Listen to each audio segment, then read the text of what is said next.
Well, the first time was when Joy said she got indigestion, and I wasn't very happy about it, so I filmed 111.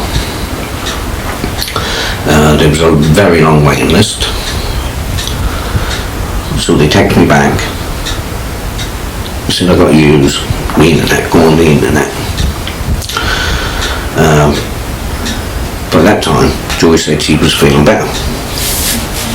That night, later on, early hours of the morning, she tried to get out of bed and she collapsed on the floor.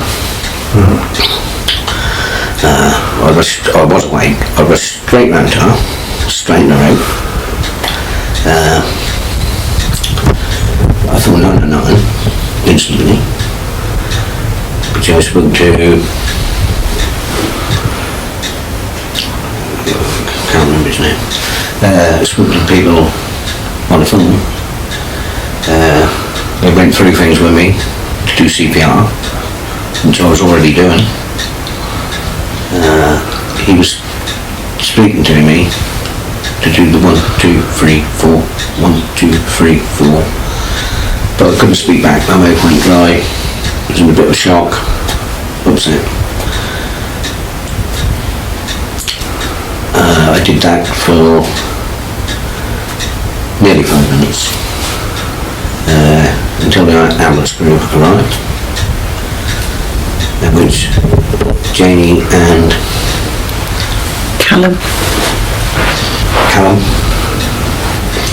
arrived and they took over. We were at King's Lynn ambulance station. We got a call come through. It came through initially as a call in progress.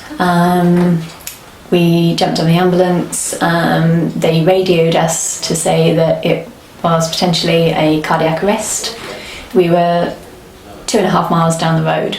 I grabbed our grab bag and the call pulse and came in first on scene. When I arrived, Dave was in the bedroom and he was doing chest compressions. I asked him to stay on the chest. I had my core pulse on and immediately put the pads onto Joy so I could assess her rhythm, and she was in VF. Dave left the room. I had to call him back to get the dog out of the room because the dog was jumping all over me and Joy. He got the dog out of the room and I was able to deliver my first shock. Done 2 minutes of CPR, delivered another shock, done another 2 minutes of CPR, and had just delivered my third shock when Callum, my crewmate, managed to actually come in, and he was with the LOM, which was Ray McAllister. Ray had the Lucas, and we then got that on, and Callum went on the airway. And so it was my first cardiac arrest that I'd run. I'd literally the week before done my paramedic training on how to run a cardiac arrest as a paramedic. So I felt like my skills were up the top of the game. Yeah, so on the night of the incident with Joy, I was at home in bed and I volunteered from home. Just after 4 o'clock in the morning, I received a call to say there was a cardiac arrest. I live quite close by, so I was on scene within about 6 minutes. When I arrived, there's a fully established cardiac arrest and 2 ambulance crews and a leading operations manager on scene, and full resuscitation was underway.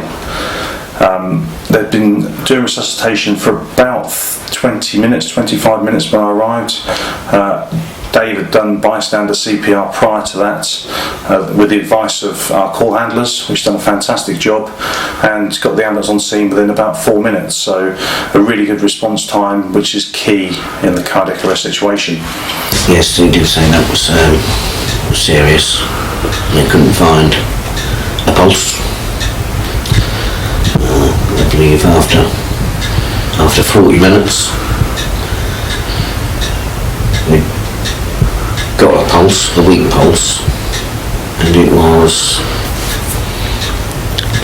Emma who come and told me that they'd found the weak pulse, and they whisked her off to hospital. I asked Janie and the team whether we should continue with the cardiac arrest because we've been going for about 40 minutes or 35 minutes at that stage, and normally in these situations we'd do around 20. It's always good practice to ask the team. At that time, I think probably having been first on the scene as well, I felt Joy had the best chance. We were 2.5 miles down the road. It took us just over 4 minutes to get here. She had having bystander CPR, which is, as we all know, very important. She had had the 6 shocks in total. She had had a good airway throughout, with a good end tidal as well, which potentially it saved the airway and everything was good. And I just felt it wasn't the right time. I felt that we needed to continue just for another couple of rhythms, just to see whether there was going to be any change. And it was about 5 minutes after that initial conversation that we done a rhythm check, and we felt a carotid pulse, and there was some respiratory effort from Joy. So we'd got a ROSC, and we then started making plans to remove her from the property and get her to hospital. So that's what we did, and it was a positive outcome.